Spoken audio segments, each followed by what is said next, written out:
How can video games be a tool for exploring machine hums and drones?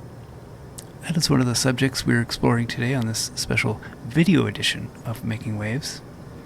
My guest today is percussionist, composer, and media artist Colin Frank. In his installation, Soundmap of Sherbrooke's Machine Songs, the gallery visitor uses a joystick and trackball to remix field recordings of back alley machine drones from Sherbrooke, Quebec. To help us navigate the hidden sonic beauty of industrial urban environments, here's my conversation with Colin Frank. I mean, yeah, I think it's interesting. I'm not sure exactly how I got interested in machine noises. I think it was probably through field recording practice.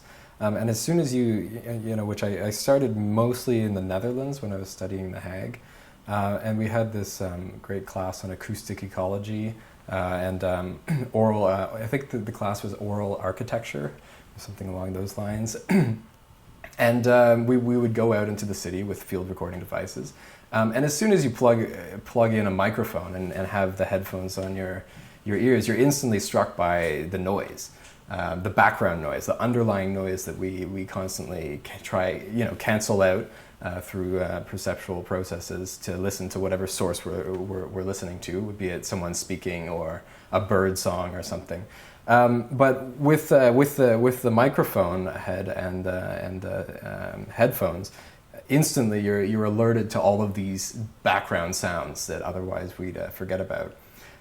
So I guess I became quite interested from early stages in field recording when I was working with field recording practice. But I started really focusing on them a bit later. I think that I'd start going out and searching out these different machines and the sounds that they're generating. And as when you bring the microphone close to them, you get this whole other world of droning sounds, of complex noises, of rich textures, which I think has a lot to do with the percussion approach that I was also moving towards at the time. I was doing a lot more free improvised percussion playing, stuff with live electronics. And I think that I was interested in the detailed, rich, almost electroacoustic approach to percussion playing. So there was definitely like a symbiosis between, or a relationship between what I was doing playing and what I was doing with just playing around with the microphone. So in a sense, do you kind of think of it as when you're out, when you turn on the recorder and you have your, it's a portable recorder, you can carry it with you. Mm-hmm. Do you find that it's like a lens that's shifting your attention around, and so you become a kind of sound hunter in a sense? Yeah, definitely. And I think definitely that was the case. And also, I was living in urban locations. And I often got into the habit of going out late at night. Like sometimes it was 2 a.m., 3 a.m. And I'd say, that's the time to go field recording. Because at that time you have a lot less activity in terms of, cars driving around, people doing things. And instead you enter into this very quiet, almost quiet outside environment, especially on certain nights when the depending on the weather, let's say there's not much wind or something. And you can almost, you can get very detailed and crispy recordings, almost like studio recordings, but of things happening outside. So in this regard, I'd go outside and, having the microphone, I'd be drawn to where different machines were sending sounds, almost point sources in this very quiet environment. And at nighttime, that's often everything's asleep, like the birds are asleep, there's not much happening. So what still remains is these different ventilation units or, air conditioning still humming away, electrical boxes, all kinds of stuff.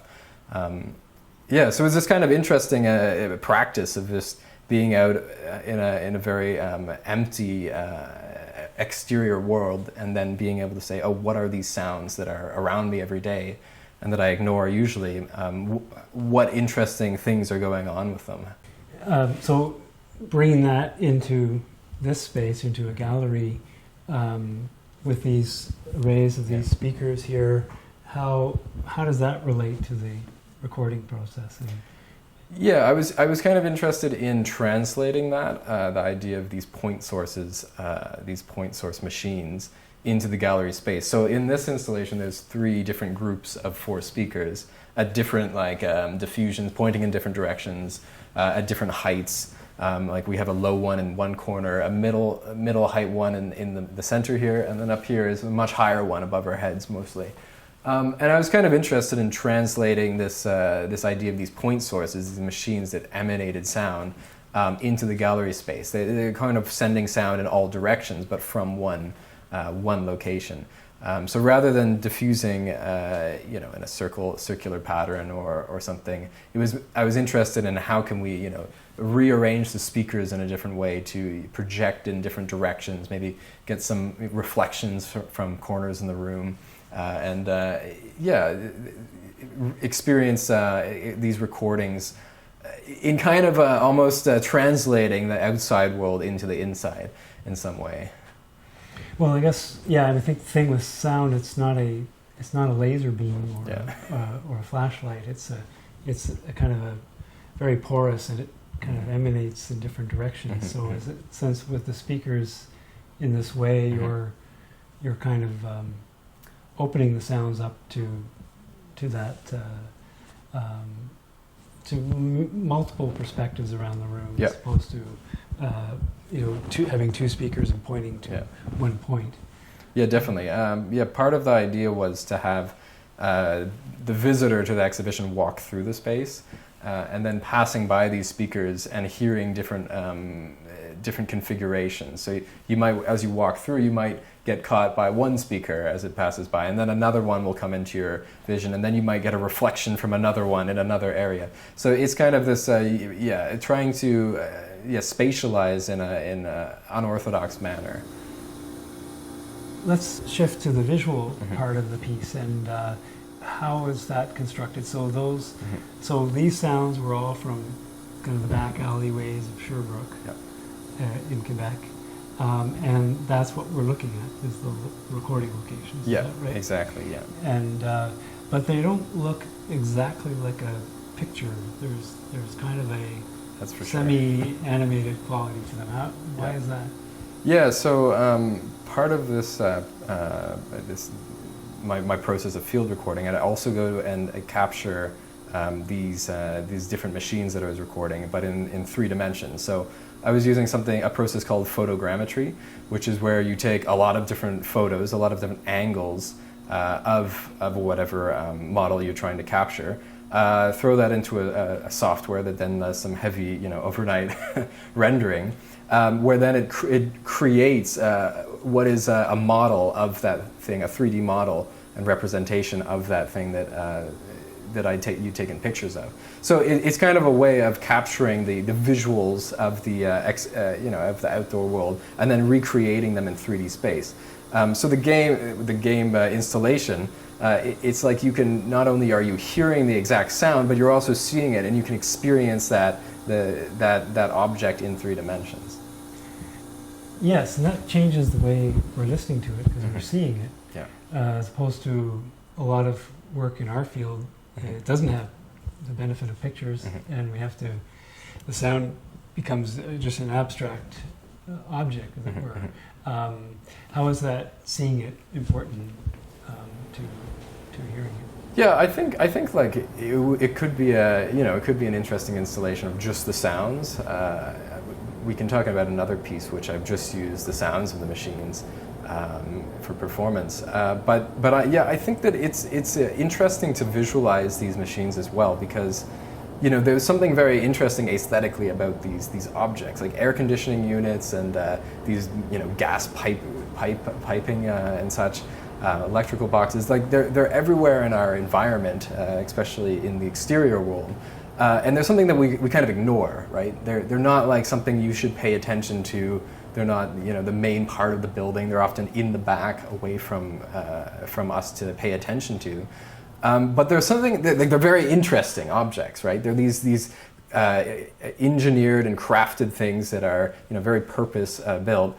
And there's something that is enticing to look at them as well. So this installation kind of is trying to bring us back to perceiving the exterior world and recognizing, the aesthetics behind these the visuals that we encounter regularly.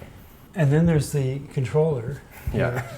So the movie, as it were, that plays is kind of directed by the audience member through the controller. Yeah. Why not just have it as a passive film? Where is the? Sure. How does that influence the listening and the experience of the sounds and the installation? I think so. The controller, you can basically use the arcade joystick and this kind of trackball device to change the viewpoint in this video game world, this 3D world. So you can navigate and walk around as the audience or as the visitor to the exhibition. So I think it's kind of interesting because you have control of the whole sound installation, and also the ability to go and look at different elements in the virtual world as well. So it's kind of, it gives a bit of agency to whoever is interacting with the installation. It allows you to reconfigure it, maybe go search out interesting sounds that are in this world, as well as go and kind of observe the world from a different perspective than what is just a preset movement that runs on autopilot through the game world. Do you find that you discover things by surprise this way? I mean, I do, yeah. Definitely, yeah. There's always, especially because the recordings are all of different lengths. So I think some are very short. They range from about a minute, and then some are about 20 minutes, 30 minutes long. And these are looping in different configurations and at different points in the virtual world. So as you get closer to a machine, you start to hear more of that machine's sound. But you're also going to hear some of the nearby machines mixing with it. And this kind of, there's a randomness to this as well. It's not preset. So at one point you might approach a machine and you're 20 minutes into the recording, right? Whereas if you approached it, at another point, you might be only 5 minutes into the recording. And then that might mix with another machine that's at 3 minutes into what's a 10-minute recording or whatever it be. So you're getting these improvisation. Yeah, exactly. It's generative and it's always a changing world.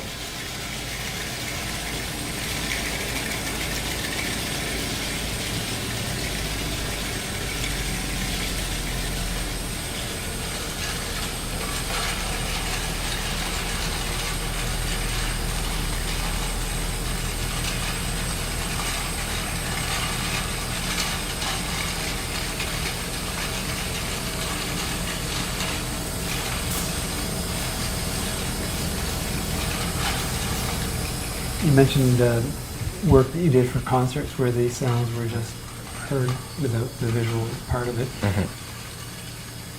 What is the trajectory of experiences you had in terms of working with these types of sounds prior to this piece being made? It's a good question. I suppose I've always been interested in very static pieces, long form pieces. So, as a percussionist, you were saying earlier, it's very common for the point source, the single sound, to be, the main implement of creating percussion performance. So one of the things percussionists are so, fixated on is getting the roll, right? Getting a continuous resonance on, be it a snare drum or a marimba, whereby the perception from the audience is that you don't hear the individual strikes. So this is something, as percussionists spend tons of time on, is practicing your roll, right, to make it as seamlessly as possible. So I guess in that sense, maybe this idea of drones, especially when we could get a machine that's just making a constant drone, is something interesting to me.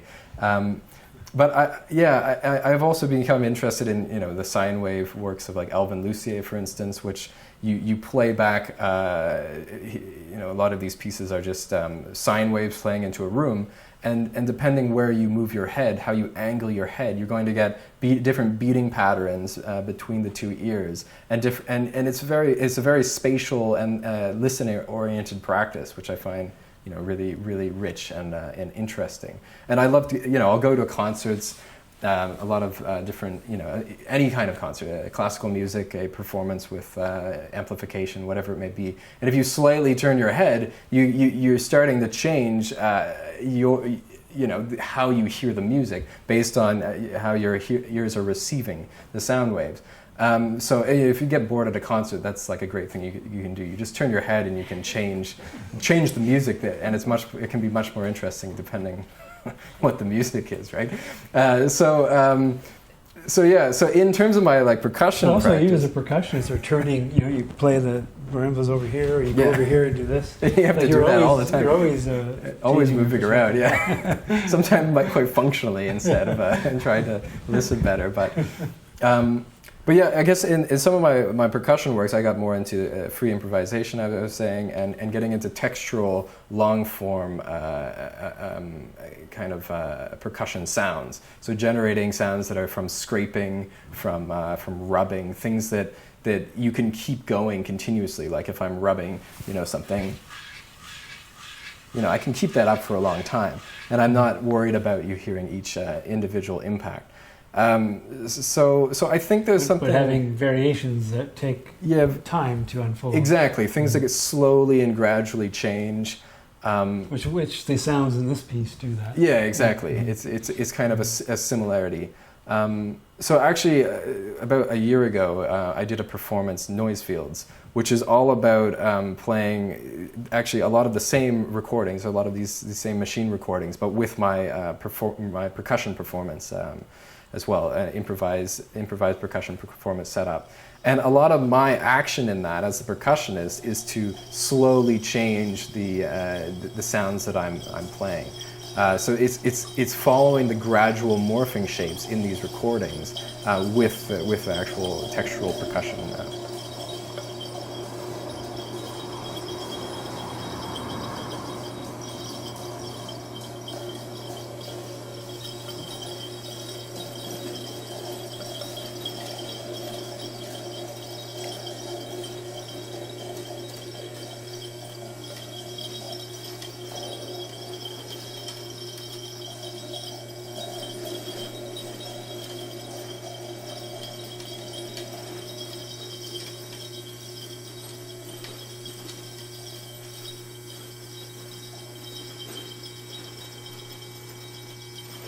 There's no break in it. It's a continuous piece. I mean, there's some abrupt changes, just as in the machine recordings. There's abrupt cut-offs, or sounds suddenly stop. But yeah, you are experiencing these really long form, gradual morphing sounds.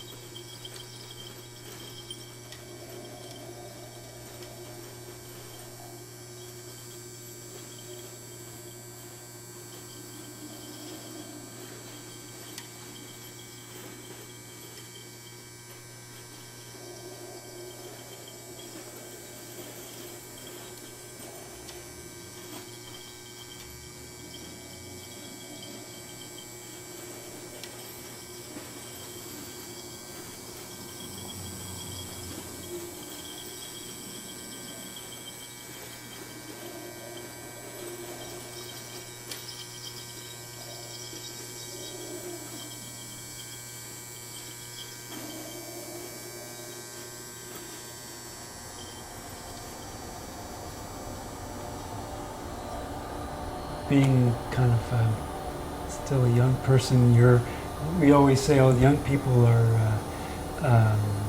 have no attention span and want things to be instant. And so here you're taking a video game that's used for its kind of instant gratification, and you're making it into a long textural generating. Stereotyping too easily, or is it, or are you bucking against that expectation, or? Well, yeah, I know. I've not really thought about it as something to push against, but I think that, I think that there is definitely, a common disconnect between those two forms. But at the same time, I think that the video game environment, like using video games for making art, it has a lot of potential that is besides just bang bang shoot 'em up, like fast pace.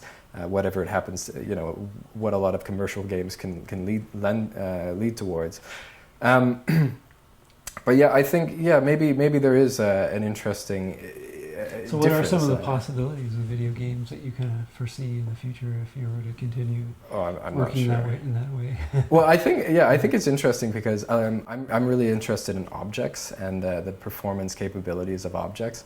The PhD I did in Huddersfield was all about object agency and how they influence me in my performance practice. So objects as in what? All kinds of objects, like found objects typically, but also everything from like a bunch of tiles to I don't know, a brick to a snare drum, whatever it happens to be. But I'm quite interested. Bringing those things into performance. Or? Yeah, bringing them into performance. As a percussionist, we have this huge instrumentarium already, but in terms of contemporary forms of percussion performance, even there's this notion of post-percussion playing. We're bringing in every object that's available, everything, all the plastic objects, all the materials are then that you normally wouldn't think of as an instrument. As I say, be it a brick or be it like your fork, your dinner for eating dinner with. These things can be used as implements and can have unique sounds, and they very much guide my performance practice and also compositional practice. The different agency that these objects has.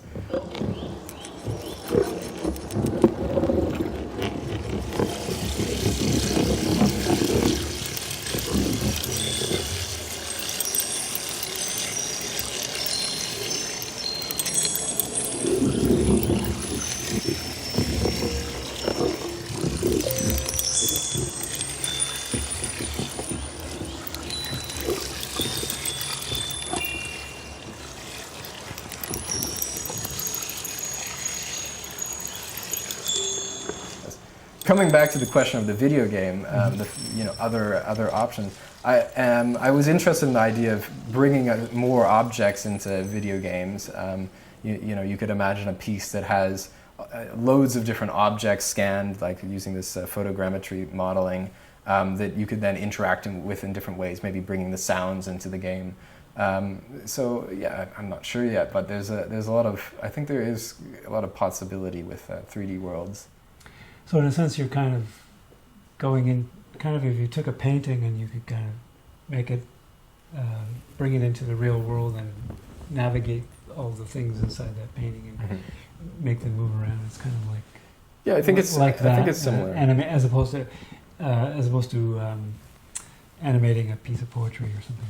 Yeah, I think it's similar, and also like the material of these sounds is very it's very noisy, and in many regards there's a grayness behind these sounds. There's small fluctuations. There's often minute pulsations and really small details that to listen to you have to enter into a different state than just something that's rapid or fast-paced with immediate results. So I think it, stripping back the game allows for that listening as well.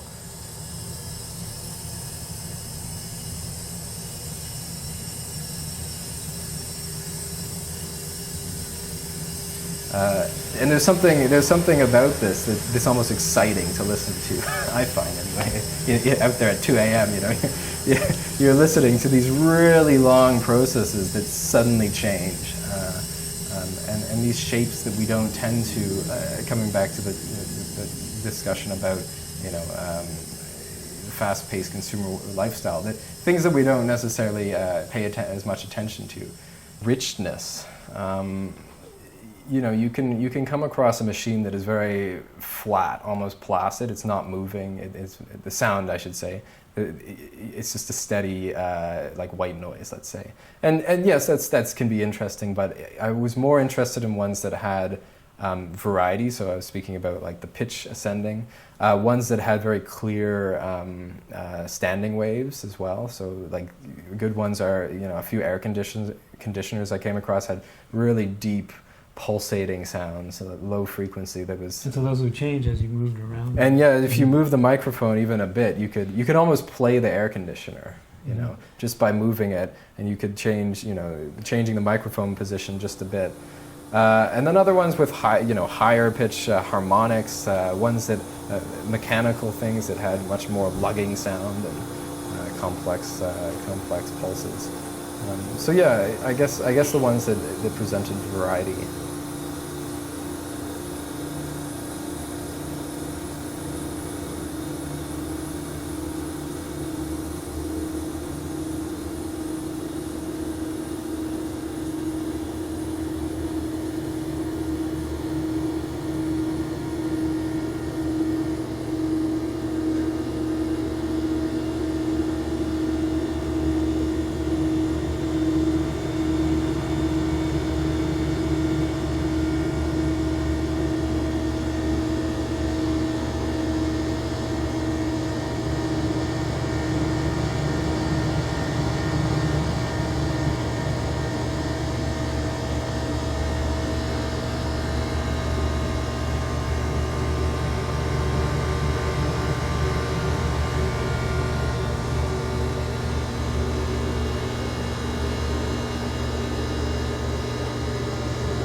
That was my interview with Colin Frank about his installation Soundmap of Sherbrooke's Machine Songs. I'm Darren Copeland for the Making Waves radio show, heard the second Saturday of every month on WGXC 90.7 FM in New York's Upper Hudson Valley. You can also subscribe to it on your preferred podcast player. As mentioned in the interview, the sounds of machine drones also feature in Colin Frank's solo percussion improvisations. You can watch a performance of his piece, Noise Fields, from this YouTube page. Thanks for joining us. You can follow more NAISA activities at NAISA Tube on YouTube. You can also visit our website, naisa.ca.